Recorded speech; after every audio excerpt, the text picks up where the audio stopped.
آج کا واقعہ جو میں آپ کی خدمت میں پیش کر جا رہا ہوں وہ ایک بالکل سچا اور حقیقت پر مبنی واقعہ ہے جو میرے ایک دوست کے ساتھ پیش آیا تھا۔ میرے اس دوست کا نام ولید ہے۔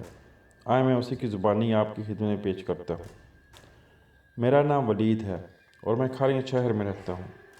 میرے والد صاحب آرمی سے ریٹائرڈ آفیسر ہیں۔ بعض اوقات انسان کی زندگی میں ایسے مافوق الفطرت واقعات رونما ہوتے ہیں جن کو انسان چاہتے ہوئے بھی نہیں بلا سکتا۔ انسان کچھ سوچتا ہے اور ہوتا کچھ ہے۔ ایک ایسا واقعہ میری زندگی کے ساتھ بھی وابستہ ہے جس کو میں نے بھولنے کی کافی کوشش کی لیکن نہیں بلا سکا۔ آج بھی جب اس اندھیری رات کا منظر میری آنکھوں کے سامنے آتا ہے تو میری روح کانپ اٹھتی ہے۔ مجھے ایسا لگتا ہے کہ میری زندگی اسی رات سے جڑی ہوئی ہے، کیونکہ اس رات کے بعد میری زندگی بالکل تبدیل ہو گئی اور میری جو بھی خواہشات تھیں ساری کی ساری ادھوری رہ گئیں۔ آج سے کافی عرصہ پہلے کی بات ہے جب میرے والد صاحب حیات تھے۔ مجھے ایئر فورس میں بھرتی ہونے کا بہت شوق تھا۔ میں نے اس وقت FSC کی تھی اور میرے والد صاحب نے مجھے کہا کہ بیٹا تم BSc کر لو، میں تمہیں ایئر فورس میں آفیسر بھرتی کرا دوں گا۔ میں نے BSc میں داخلہ بھی لیا اور سارا سال تیاری بھی کی، لیکن میں BSc مکمل نہ کر سکا کیونکہ پیپرز کے دنوں میں ہی میرے والد صاحب فوت ہو گئے اور مجھے اتنا دھچکا لگا کہ میں پڑھائی کی طرف توجہ ہی نہ دے پایا۔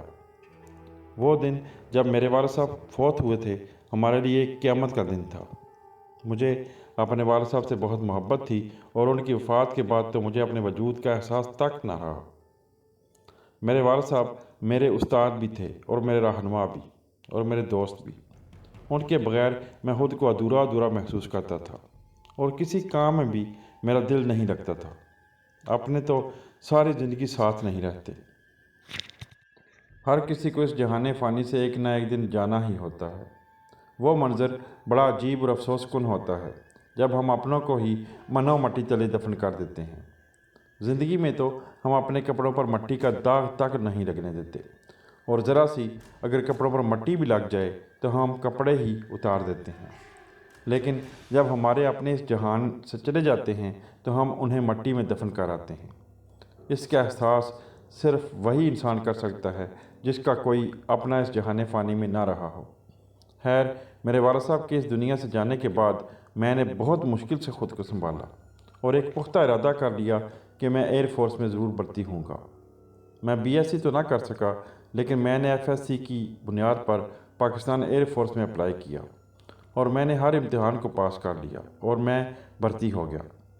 مجھے ایئر فورس میں بھرتی ہونے کے بعد دل کو بہت سکون اور تسلی ہوئی، کیونکہ میرے والد صاحب کی خواہش تھی کہ میں ایئر فورس میں بھرتی ہوں، لیکن میں آفیسر بھرتی نہ ہو سکا۔ خیر، میں پہلے مرحلے میں کامیاب ہو گیا تھا، یعنی کہ میں ایئر فورس میں بھرتی ہو گیا تھا۔ ایئر فورس میں بھرتی ہونے کے بعد آفیسر بننے کے لیے میرے پاس ٹریننگ کے بعد کمیشن لینے کا موقع تھا اور میرا ارادہ تھا کہ میں کمیشن لے کر آفیسر بن جاؤں گا اور اپنے والد صاحب کی خواہش کو پورا کروں گا۔ میں ایئر فورس میں بھرتی ہونے کے بعد کوہاٹ بیس پر چلا گیا، جہاں پر میری 7 مہینے کی ٹریننگ تھی اور ساتھ پڑھائی بھی تھی۔ وہاں پر لڑکے بیرکوں میں رہتے تھے اور ایک بیرک میں 6 لڑکے رہتے تھے۔ وہاں کا ماحول بہت صاف ستھرا تھا۔ میری بیرک کے لڑکے بہت اچھے اور مخلص تھے اور ایک دوسرے کا ہر مسئلے میں ساتھ دیتے تھے۔ ہم سب لڑکے اکثر رات کو اکٹھے ہو کر لوڈو یا کیرم کھیلتے اور لطف اندوز ہوتے۔ جب بھی مجھے یا کسی اور لڑکے کو اپنی فیملی کی یاد آتی تو سب لڑکے مل کر ایک دوسرے کا دل بہلاتے اور مختلف لطیفے سنا کر ایک دوسرے کو ہنساتے۔ وقت وہاں پر اچھا گزر رہا تھا اور میرا دل بھی لگ گیا تھا۔ ہم صبح فجر کی نماز کے وقت اٹھتے اور نماز پڑھنے کے بعد ورزش کرتے اور پھر ناشتہ کرنے کے بعد ہماری پڑھائی شروع ہو جاتی اور ہم اپنی کلاسز میں چلے جاتے۔ تقریباً 2 بجے کے قریب ہماری ٹریننگ کا پیریڈ ایک بڑے گراؤنڈ میں ہوتا اور پھر دن کا کھانا کھانے کے بعد اپنی بیرکوں میں واپس لوٹ آتے اور آرام کرتے۔ وہ وقت جو میں نے ٹریننگ کے دوران لڑکوں کے ساتھ گزارا مجھے آج بھی اچھی طرح یاد ہے، اور جب بھی میں اس وقت کو یاد کرتا ہوں تو میری آنکھوں میں آنسو آ جاتے ہیں۔ رات کو 9 سے 10 بجے تک ہمارا پڑھائی کا وقت ہوتا اور اس دوران کسی نہ کسی انسٹرکٹر کی ڈیوٹی ہوتی اور وہ آ کر چیک کرتا کہ ہم واقعی پڑھ رہے ہیں یا نہیں، اور کوئی لڑکا کمرے سے غائب تو نہیں ہے۔ 10 بجے ہمارا سونے کا وقت ہوتا۔ بہت حسین وقت تھا وہ، جو کہ مجھے آج تک یاد آتا ہے۔ مجھے وہاں پر گئے 1 مہینہ ہو چکا تھا، اور مجھے ایسے ہی محسوس ہوتا تھا جیسے میں اپنے گھر میں موجود ہوں۔ اگر کسی نے واش روم جانا ہوتا تو واش روم بیرک سے باہر بنے تھے، وہاں پر چلا جاتا۔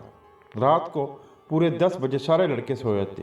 ایک صبح سب لڑکے فجر کی نماز کے وقت اٹھے اور نماز پڑھ کر ورزش کے لیے جانے لگے تو ہمارے کمرے کے ایک لڑکے نے، جس کا نام کامران تھا، دروازے پر بڑے بڑے پاؤں کے نشان دیکھے جو کہ کسی انسان کے معلوم نہیں ہوتے تھے۔ کامران نے کمرے کے سب لڑکوں کو پاؤں کے ان نشانوں کے بارے میں بتایا تو سب ان کو حیرت سے دیکھنے لگے۔ وہ پاؤں کے نشان مٹی کے لگے ہوئے تھے اور ایسے تھے جیسے کوئی ہمارے کمرے کی طرف چل کر آیا ہو۔ کسی نے ایسا مذاق بھی نہیں کیا تھا۔ سب کمرے کے لڑکے کچھ دیر ان نشانوں کے بارے میں باتیں کرتے رہے، لیکن چونکہ سب نے ورزش کرنے کے لیے جانا تھا، اس لیے سب جلدی سے ورزش کرنے کے لیے چلے گئے۔ کامران نے وہ پاؤں کے نشان مٹا دیے، کیونکہ اگر پاؤں کے نشان وہاں پر رہتے تو خوف و ہراس پھیل سکتا تھا۔ کچھ دن تو لڑکے فارغ وقت میں ان پاؤں کے نشانوں کے بارے میں باتیں کرتے رہے، لیکن بعد میں مصروفیت کی وجہ سے کسی نے بھی ان نشانوں کے بارے میں ذکر نہ کیا، اور وقت کے ساتھ ساتھ آہستہ آہستہ سب اس واقعہ کو بھول گئے۔ زندگی ایسے ہی چل رہی تھی کہ ایک رات سب سو رہے تھے کہ ہمارے کمرے کے ایک لڑکے شاہد کو رات کو جاگ آ گئی، اور اسے ایسے لگا جیسے کمرے کی کھڑکی کے باہر کوئی موجود ہے۔ شاہد خوفزدہ ہو گیا، اور جب اس نے کھڑکی کی جالی میں سے باہر دیکھا تو اسے کوئی بھی نظر نہ آیا۔ جب تھوڑی دیر کے بعد اس نے کھڑکی کے باہر دوبارہ دیکھا تو اسے ایک کالا سایہ باہر ٹہلتا ہوا نظر آیا۔ وہ بہت حیران ہوا کہ یہ کیا چیز ہے۔ وہ صرف ایک کالا سایہ تھا جس کا کوئی وجود نہیں تھا۔ وہ سایہ بیس کی دیوار تک جاتا اور پھر لہراتا ہوا واپس آتا اور پھر غائب ہو جاتا۔ شاہد نے کمرے میں کسی کو بھی نہیں جگایا۔ اس نے ہمیں یہ واقعہ اگلے دن بتایا تو سب حیران ہوئے۔ یہ بات تو طے تھی کہ وہاں پر کچھ نہ کچھ مسئلہ تھا۔ شاہد نے جب سے کالا سایہ دیکھا تھا، وہ تو خوف کے مارے رات کو باہر بھی نہیں جاتا تھا۔ کوہاٹ بیس کے ساتھ ایک کالونی تھی جس میں ایئر فورس کے ملازمین رہائش پذیر تھے۔ جب ہم دن کو ٹریننگ کرتے تھے تو اس کالونی میں سے ایک پاگل عورت ہمیں ٹریننگ کرتے اکثر دیکھنے آئی تھی، اور اسے کوئی بھی منع نہیں کرتا تھا۔ ایک رات جب ہم سو رہے تھے تو شاہد باہر واش روم میں گیا۔ واش روم سے واپسی پر اس نے دیکھا کہ کالونی کی دیوار پر ایک عورت بیٹھی ہے جس کا منہ کالونی کی طرف تھا۔ شاہد نے سوچا کہ شاید یہ وہی عورت ہے جو کہ ٹریننگ کرتے دن کو اکثر آ جاتی ہے۔ پھر اس کے ذہن میں خیال آیا کہ یہ عورت رات کے اس پہر یہاں پر کیا کر رہی ہے۔ اس عورت کا نام چندہ تھا۔ شاہد نے اس عورت کو نام لے کر پکارا، لیکن اس نے کوئی جواب بھی نہیں دیا۔ شاہد نے دوسری بار اس عورت کو پھر بلایا، لیکن اس بار بھی اس نے جواب نہیں دیا۔ جب اس عورت نے بار بار بلانے پر شاہد کو جواب نہ دیا تو وہ اس عورت کے قریب چلا گیا اور اسے ایک بار پھر بلایا تو اس عورت نے شاہد کی طرف پلٹ کر غصے سے دیکھا۔ اس عورت کو دیکھتے ہی شاہد کے پاؤں تلے سے زمین نکل گئی اور اس کے جسم میں خوف کی ایک لہر دوڑ گئی۔ اس عورت کا چہرہ اتنا خوفناک تھا کہ شاہد کی تو چیخیں ہی نکل گئیں۔ اس عورت کی آنکھیں لال سرخ تھیں جیسے ان میں سے خون بہہ رہا ہو۔ اس کی آنکھیں موٹی، بڑی اور گول تھیں، اور اس کے چہرے سے دہشت ٹپک رہی تھی۔ شاہد نے جیسے ہی اس کو دیکھا تو وہ چلاتے ہوئے کمرے کی طرف دوڑا۔ کمرے کے سب لڑکے ہڑبڑا کر جاگ گئے۔ شاہد اندر آ کر زمین پر گر گیا۔ سب لڑکوں نے اس کی ایسی حالت دیکھی تو اسے اٹھا کر بیڈ پر لٹایا۔ شاہد جب اپنے ہوش و حواس میں واپس آیا تو اس نے سارا واقعہ کمرے کے لڑکوں کو سنایا تو سب لڑکے بہت حیران ہوئے۔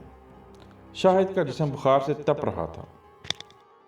اسے ہم ڈاکٹر کے پاس لے کر گئے اور اس کی دوا لی۔ شاہد کی طبیعت کچھ دن آرام کرنے کے بعد ٹھیک ہو گئی۔